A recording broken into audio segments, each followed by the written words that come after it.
Good afternoon, Grace Covenant, and welcome to your Friday devotional. Thank you for joining me this afternoon. I've just returned from a wonderful time away. One of the blessings of this job is that each summer I'm afforded a break to get away to do some reflection and continuing education.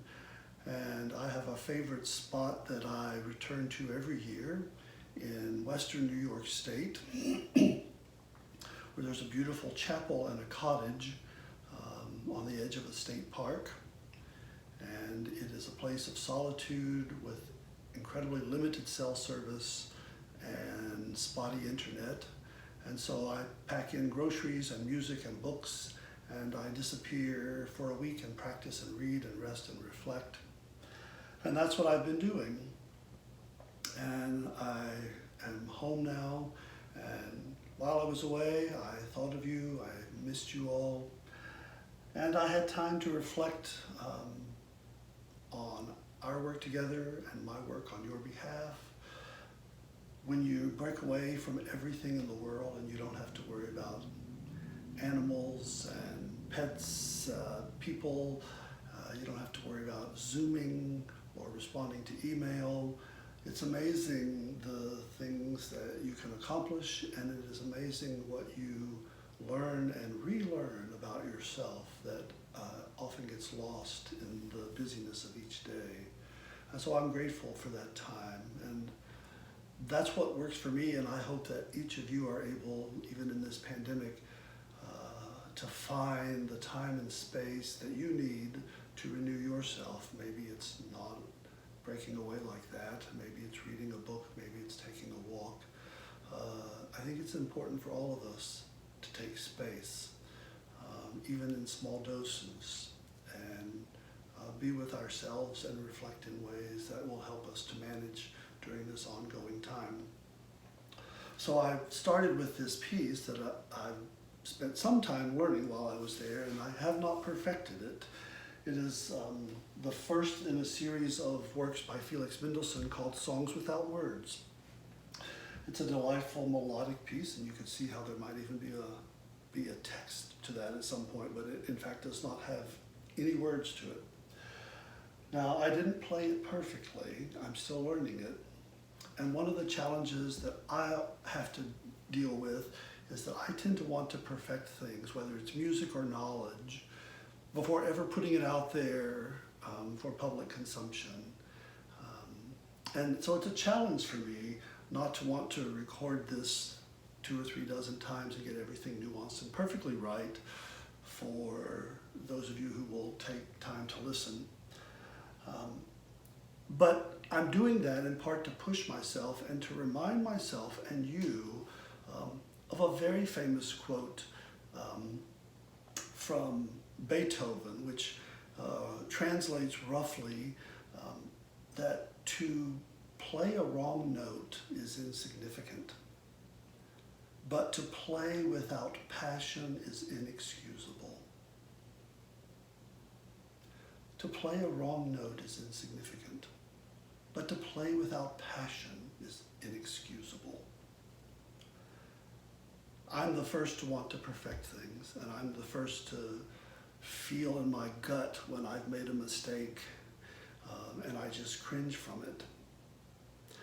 But I want to honor that quote of Beethoven and realize that there's so much truth in that. And it's not just at the piano, or if we're a musician or a singer or a performer. We sometimes beat ourselves up for making mistakes, but I think we do that in all walks of life.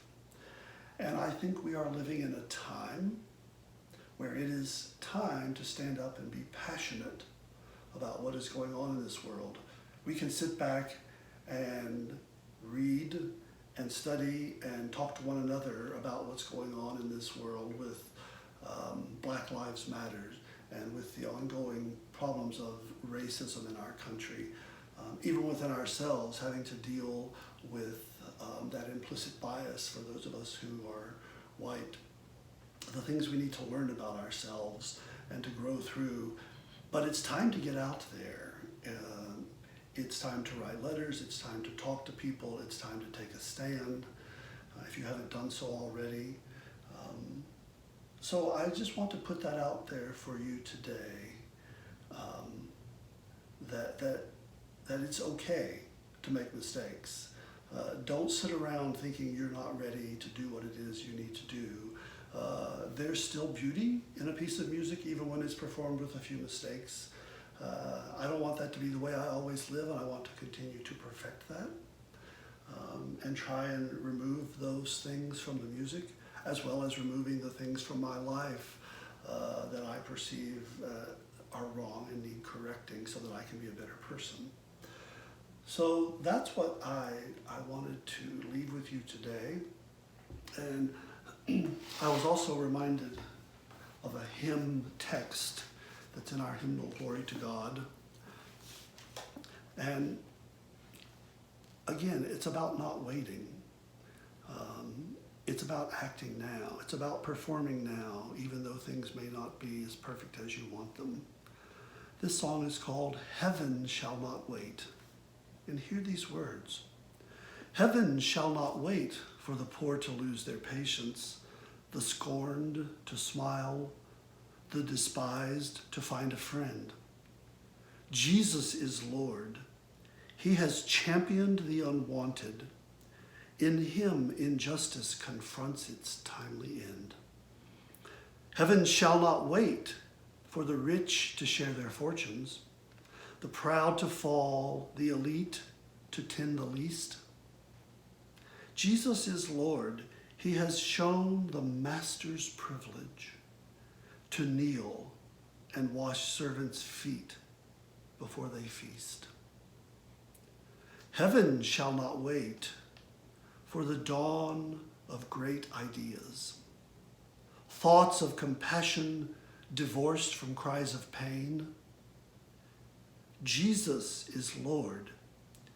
He has married word and action. His cross and company make his purpose plain. Heaven shall not wait for triumphant hallelujahs. When earth has passed and we reach another shore, Jesus is Lord in our present imperfection. His power and love are for now and then forevermore. Grace Covenant, live with passion. Don't be afraid to step out and make a mistake. And know that you have a church family that supports you and is there cheering you on. Heaven can't wait. We have to act now. We have to be the body of Christ now.